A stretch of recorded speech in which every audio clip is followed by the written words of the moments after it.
Hello students, technical system classes के YouTube channel में आपका स्वागत है। पिछले वीडियो में हमने अनुपात और समानुपात से रिलेटेड एक टॉपिक बताया था, तो कुछ दोस्तों ने हमको कमेंट करके ये बताया कि आप उसका बेस रख के बताएं। तो आइए आज हम आपको बेस बता दे रहे हैं, इससे कितने टाइप्स के क्वेश्चंस बनेंगे उसको बता दे रहे हैं और कैसे क्वेश्चंस पूछा जाता है इसको बता दे रहे हैं। इससे कंपटीशन क्लासेस में या किसी भी वनडे एग्जाम में बहुत सारे क्वेश्चंस पूछे जाते हैं। आइए सबसे पहले इसको हम देख लेते हैं, अनुपात क्या होता है। अनुपात, इसको हम कहते हैं रेशियो। ये रेशियो है। अनुपात का डिफिनेशन जब आप लिखेंगे तो कहेंगे कि दो संख्याओं के बीच में जो निश्चित संबंध होता है इसी को अनुपात कहा जाता है। दो संख्याओं के बीच में जो निश्चित संबंध होता है उसी को अनुपात कहा जाता है। दो संख्याओं के बीच में एक निश्चित अनुपात या निश्चित संबंध ही अनुपात कहलाता है।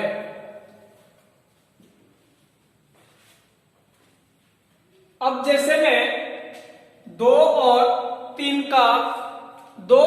के बीच में जो संबंध होता है इसी को अनुपात कहा जाता है। कहने का मतलब ये है कि अगर हम 2 का मान बढ़ाते हैं तो 3 का मान भी ऑटोमेटिक बढ़ने लगेगा। जैसे में इसमें बढ़ाने के लिए जोड़ या घटाना नहीं किया जाता है, इसमें बढ़ाने के लिए केवल गुणा भाग किया जाता है बढ़ाने घटाने के लिए। तो अगर हम 2 का गुणा 2 में करते हैं तो ऑटोमेटिक 3 का भी 2 में गुणा हो जाएगा। यहां पर 2 हो गया और यहां पर भी 2 का गुणा किए हैं तो 2 गुना का 4 हो जाएगा, 2 3 6 हो जाएगा। यानी जो अनुपात 2 और 3 में है वही अनुपात 6 और 4 में भी होगा। इसी तरह से और भी संख्याओं को आप लिख करके देख सकते हैं। ये तो रहा अनुपात। अब इसके नोटेशन का तरीका आप देख लीजिए, यही नोटेशन का तरीका होता है। नोटेशन इसको इससे हम करते हैं ऐसे, एक ऊपर और एक नीचे पॉइंट लगा देते हैं, इसी को हम क्या कहते हैं, अनुपात। अब इसके बाद से आपको हम बता रहे हैं समानुपात। समानुपात क्या होता है इसको भी देख लेते हैं।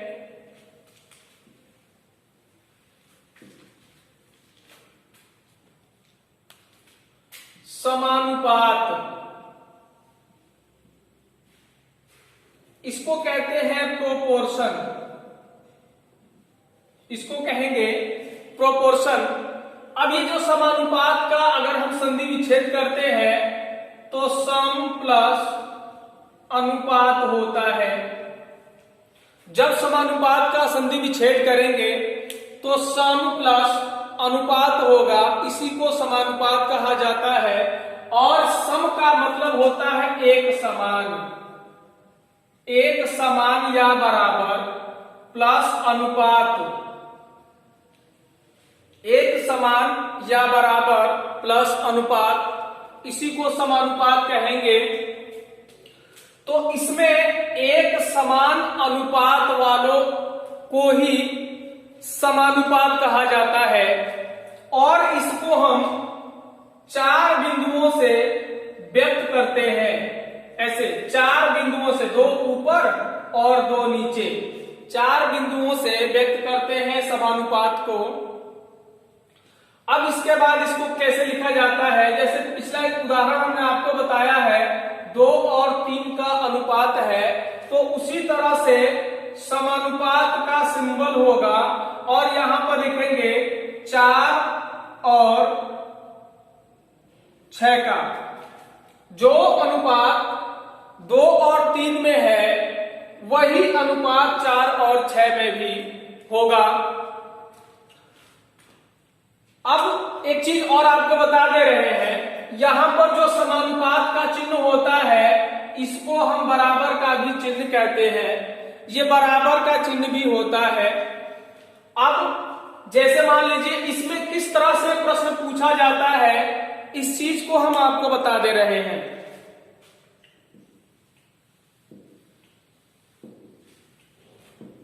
समानुपात से कैसे प्रश्न पूछा जाता है इसको पहले समझ लीजिए।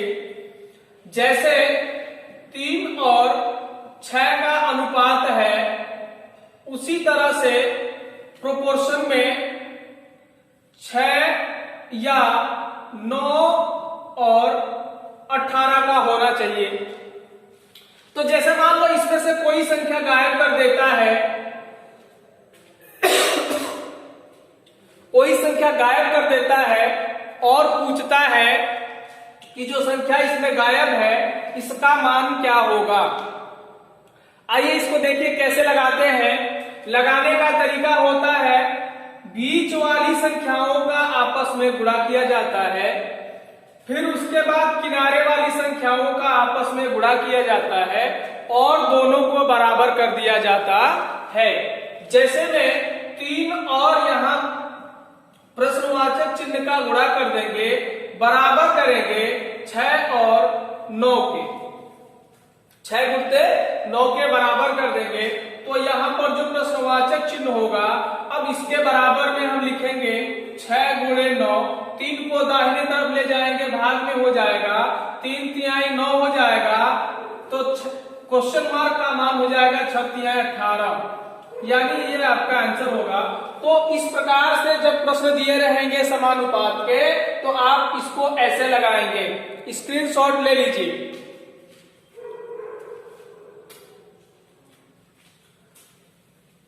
अब इसके बाद से इस चैप्टर में कई प्रकार के प्रश्न पूछे जाते हैं।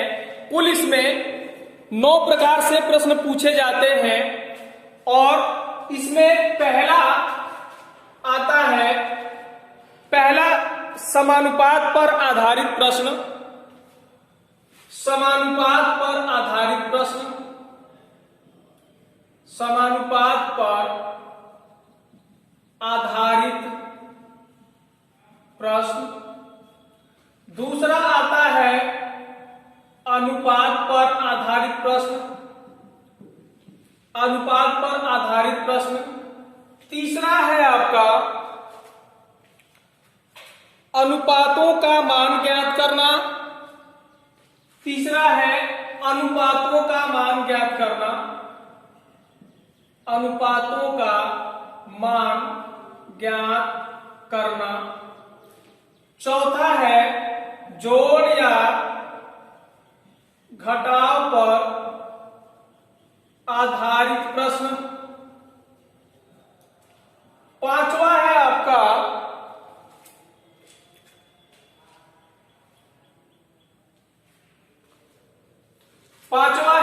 संख्याओं पर आधारित प्रश्न, संख्याओं पर आधारित प्रश्न।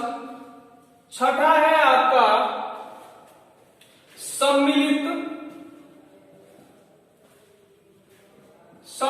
गुणन खंड पर आधारित प्रश्न। सातवां है आपका अनुपाती विभाजन पर प्रश्न। सातवां है अनुपाती विभाजन पर आधारित प्रश्न। आठवां है आय व्यय पर आधारित प्रश्न। और अंत में आता है सिक्कों पर आधारित प्रश्न। सिक्कों पर आधारित प्रश्न। अब ये कुल 8 प्रकार से प्रश्न पूछे जाते हैं रेशियो एंड प्रोपोर्शन में। इससे वनडे एग्जाम्स में कई प्रश्न आ चुके हैं और बहुत सारे आने वाले हैं। तो ध्यान से एक एक करके आप देखिए। आपको पिछले वीडियो में हमने संख्याओं पर आधारित जो प्रश्न है इसको बता दिया था, जोड़ घटाव पर आधारित प्रश्न बता दिया था। अब यहां आज हम शुरू करने जा रहे हैं समानुपात पर आधारित प्रश्न।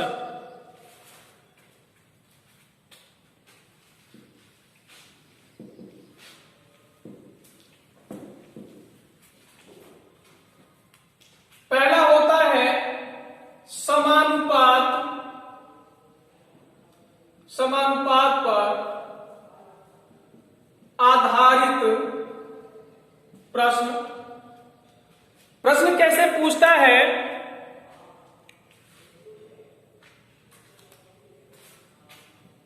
तीन का अनुपात 5 से है और यहां पर समानुपात का सिंबल दिया है, तो 21 का अनुपात किससे होगा?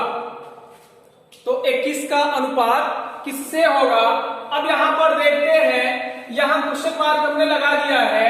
इन दो बीच वाली संख्याओं का गुणा करेंगे, फिर दो किनारे वाली संख्याओं का गुणा करेंगे और बराबर करेंगे। तो यहां पर 3 into question mark equal 5 into 21।